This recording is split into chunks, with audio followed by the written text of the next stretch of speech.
All right, 9, so let's do page 2. Or actually, it's page 3. So let's take a look at this. We have to figure out what the value of x is, and the same rules apply. We still have to state the theorem and show all our calculations. So this is a regular hexagon. It has 1, 2, 3, 4, 5, 6 sides, and all the angles are the same.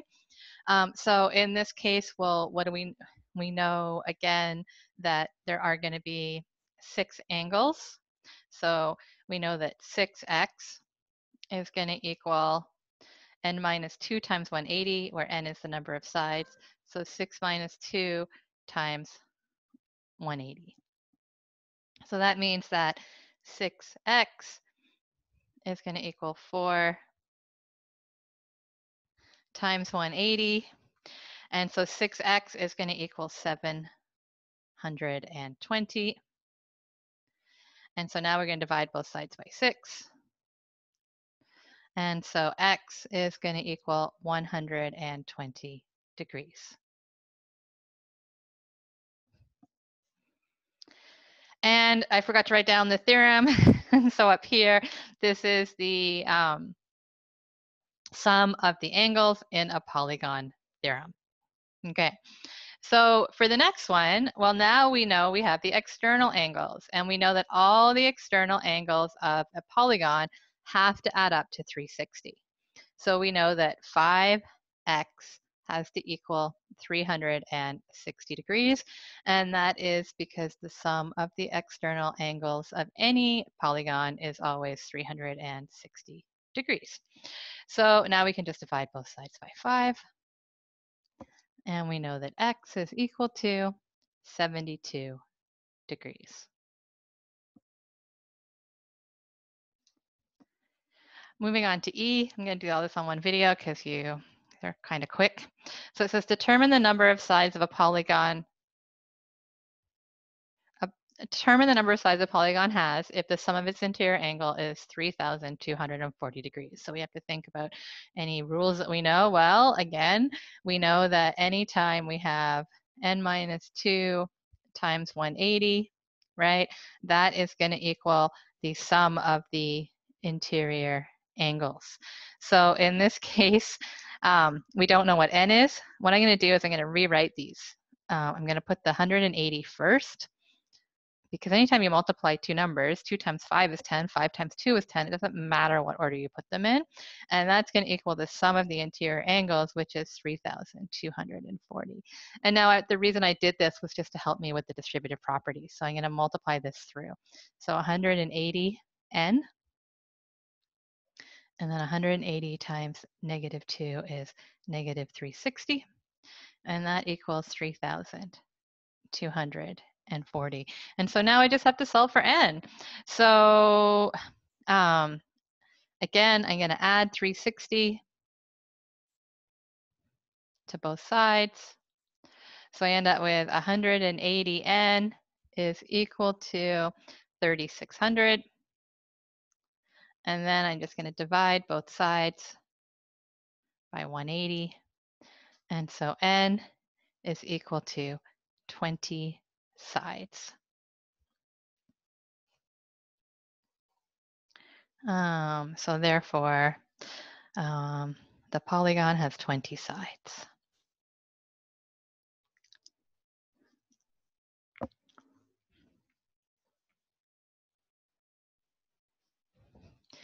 Okay, so the last one. A Ferris wheel has 6 sides of equal length, so that means all of these sides are equal, which means that we're dealing with a regular hexagon. The exit ramp of the Ferris wheel is in the shape of a trapezoid. So this here is the exit ramp, and it is a trapezoid. And what we know about trapezoids are that these two sides are going to be parallel because it's a trapezoid, okay? And then it says the trapezoid has an angle of incline. So between the ground and going up the ramp, the angle of incline is 20 degrees. And they want to know what x and y are. So the first one, we can easily figure out y, because we know that if we take a look here, we have two parallel lines and a transversal. And when we do that, okay, we end up with a backward C. So we have the C rule, or the co-interior angle rule. So I know from my handout that I worked on earlier that the co-interior angles always have to add up to 180 degrees, okay? So I'm gonna go back and just quickly show you that this was the rule. When you have this, X and Y have to equal 180. So I don't know what all that's doing down there. When you have a C, X plus Y has to equal 180. So here, I know that Y plus 20 has to equal 180. So Y plus 20 has to equal 180. And that is the C rule, or the co-interior angle rule. Co-interior angles, okay?